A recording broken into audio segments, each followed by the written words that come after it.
Bonjour, nous allons voir quelques propriétés dans le triangle rectangle. J'ai demandé au logiciel GeoGebra de me tracer un triangle ABC qui est rectangle ici en B. Je lui ai demandé également de me faire apparaître la longueur BA, la longueur BC et la longueur AC.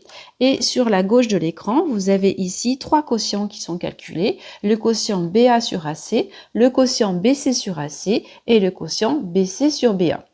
Donc, si jamais je modifie mon triangle à droite, normalement, les quotients doivent suivre à gauche. On va vérifier tout de suite pour pas qu'il y ait de soucis. Donc, vous voyez ici que je vais modifier la longueur BC et AC. Et vous voyez que les quotients sur la gauche sont bien modifiés. Donc, tout va bien. Alors, dorénavant, ce que je vais faire, c'est que je vais prendre un triangle ABC qui va avoir la même forme que celui qui est ici. C'est-à-dire qu'il va être soit plus petit, ça sera une réduction, soit plus grand, ça sera un agrandissement, mais je vais faire en sorte que mes angles de sommet C, de sommet A et de sommet B aient la même mesure. Et vous allez observer ce qui se passe sur la gauche de l'écran. Donc, je vais réduire ce triangle. Je le fais devenir tout petit. Je vais l'agrandir. Et qu'est-ce que vous constatez? Les quotients n'ont pas changé. En fait, avec une réduction et un agrandissement, les longueurs sont proportionnelles. C'est pour ça que les quotients ne changent pas. Alors, on va voir un peu plus près ce que c'est que ces quotients. Pour cela, je vais considérer l'angle de sommet ici A.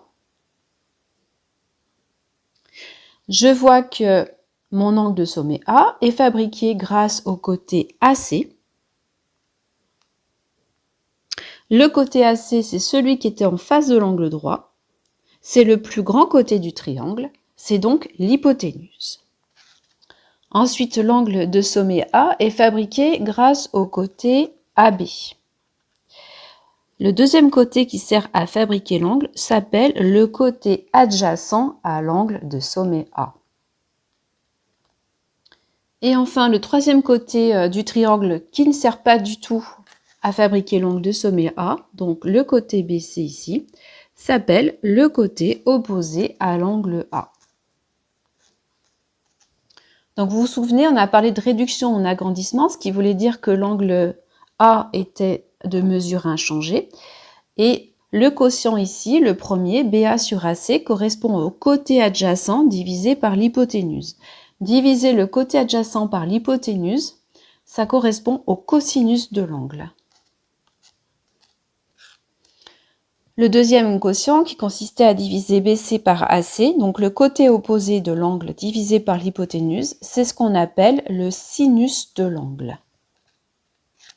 Et enfin, le troisième quotient qui consiste à diviser le côté opposé de l'angle par son côté adjacent, c'est ce qu'on appelle la tangente de l'angle. Le cosinus de l'angle de sommet A se note cos, alors A avec un chapeau ou BAC s'il y a plusieurs triangles possibles ou qu'on a envie d'être plus précis dans la notation. Le sinus de l'angle va se noter, lui, sin BAC. Et enfin, la tangente de l'angle va se noter tan, TAN, de BAC. Le cosinus, le sinus et la tangente de n'importe quel angle, quelle que soit la mesure de l'angle, est indiqué dans vos calculatrices. Vous avez des touches qui s'appellent cos, sin et tange. Avant, les personnes avaient des petits livrets, des tables de trigonométrie, parce que faire le cosinus, le sinus et la tangente, c'est ce qu'on appelle la trigonométrie.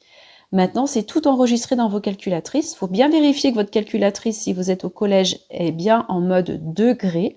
Et ensuite, vous tapez par exemple cos de 28 degrés et ça vous donnera le cosinus de l'angle de mesure 28 degrés, sachant qu'on aura forcément un triangle rectangle et qu'il faudra diviser le côté adjacent par l'hypoténuse, qui seront proportionnels, quel que soit le triangle rectangle que vous allez considérer.